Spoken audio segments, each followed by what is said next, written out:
पुढची बातमी अयोध्येतील श्रीराम मंदिर देणगी लुटीच्या प्रकरणाच्या निषेधार्थ शिवसेना उद्धव बाळासाहेब ठाकरे पक्षानं नागपूरमध्ये धार्मिक कार्यक्रम आयोजित करण्याची तयारी सुरू केली आहे। 18 जुलैला नागपूरच्या रामनगरमधील राम मंदिरासमोर महाआरती आणि धार्मिक कार्यक्रम आयोजित करण्याचा निर्णय पक्षाने घेतला आहे। त्यासाठी अंबाझरी पोलीस ठाण्यामध्ये परवानगीसाठी अर्ज दाखल करण्यात आला आहे। अंबाझरी पोलिसांनी हा अर्ज स्वीकारला असून कार्यक्रमाला परवानगी द्यायची की नाही याबाबतचा अंतिम निर्णय वरिष्ठ पोलीस अधिकाऱ्यांकडून घेतला जाईल अशी माहिती पोलिसांनी दिली आहे। शहर प्रमुख संदीप पटेल यांनी पोलिसांकडे परवानगी पत्र दिलं तेव्हा त्यांच्याशी बातचीत केली। आमचे प्रतिनिधी तुषार कोहळे यांनी।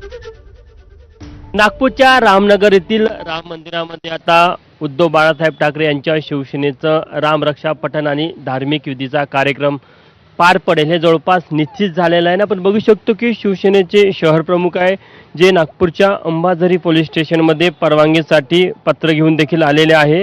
या पत्रामध्ये त्यांनी मागणी केलेली आहे की 18 जुलैला राम मंदिर येथील महाआरती आणि धार्मिक विधीचा कार्यक्रम करायचा आहे। त्यासाठी पोलिसांनी परवानगी द्यावी। साधारण 2000 लोक या महाआरतीमध्ये सहभागी होणार आहे। त्यामुळे कायदा सुव्यवस्थेचा कोणताही प्रश्न निर्माण होऊ नये यासाठी पोलिसांनी तिथे बंदोबस्त लावावा अशा प्रकारची मागणी केलेलं हे पत्र आपल्याला पाहायला मिळत आहे। जिल्हा प्रमुख आणि ज्येष्ठ नगरसेवक किशोर कुमेरिया यांचं हे पत्र आहे।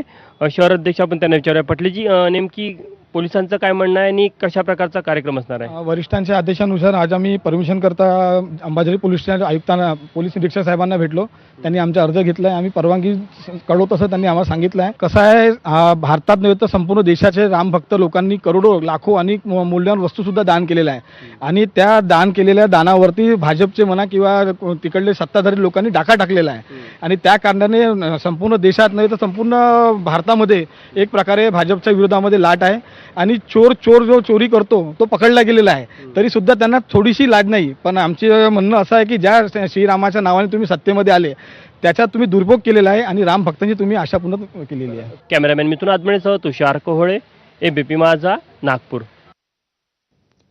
तर बोगस बियाणांसंदर्भात केंद्रीय कृषी मंत्र्यांनी कायदा करणं गरजेचं आहे। बोगस बियाणांवरून